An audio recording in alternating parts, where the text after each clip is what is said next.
ပဲကျေးဇူးတော်မင်္ဂလာပါဒီကနေ့မှာရောက်ခောက်ကန်ချင်းနှစ်အငယ်14လေးကိုဖတ်ပြချင်တာဖြစ်ပါတယ်ငါညီကူတော့တဆုံတယောက်တော့သူကငါဒီယုံကြည်ခြင်းရှိဟုပြောလျက်အကျင့်ကိုမကျင့်ဘဲနေလျင်အဘေအကျိုးရှိသည်နီထူယုံကြည်ခြင်းသည်ထူတူကိုကေတင်နိုင်တယ်လို့ပြောတာတော့ကျွန်တော်ဒါကတော့ရောက်ခောက်ကပြင်နေပြီးမြေခွန်းထောက်ထားတာဖြစ်ပါတယ်တဆုံတခုခုငါယုံကြည်တယ်လို့ပြောတယ်ဒါပေမဲ့လည်းအကျင့်မပါပဲဆိုတော့ပြေရနဲ့ပြမလားပြေကျူးရှိတယ်လို့ပြောတယ်ဆိုတော့ကျွန်တော်အာဗြဟံတို့ဘာတို့ကလည်းဂျပန်ကျန်ခန်းကြီးစနစ်မှာယုံကြည်တယ်ဘုရားခေါ်ရဟာကိုခေါ်လိုက်တာနဲ့ယုံကြည်ခြင်းနဲ့ဘာလို့လဲဆိုတော့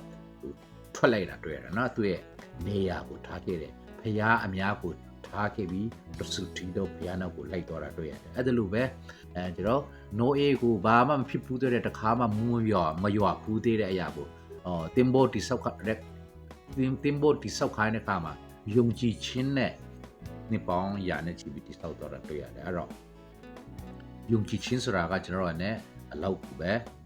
ကျွန်တော်ပုံဆောင်တာဖြစ်တယ်ဆိုတော့ယုံကြည်ခြင်းတွေမှာအနောက်မှာ action ပါတယ်လို့ပြောမှာနော်လောက်ဆောင်မှုတစ်ခါတည်းတွေးပြီးပါတယ်ကျွန်တော်ယုံကြည်တယ်ဆိုပြီးပတ်နဲ့ပဲပြောလို့မရဘူးဆိုတော့ဗမာစကားပုံရှိရမလားပါစကဖျားလက်ကကာယအလုံးလို့မရယုံကြည်တာနဲ့တစ်ခါတည်းတွေးလောက်ပြီး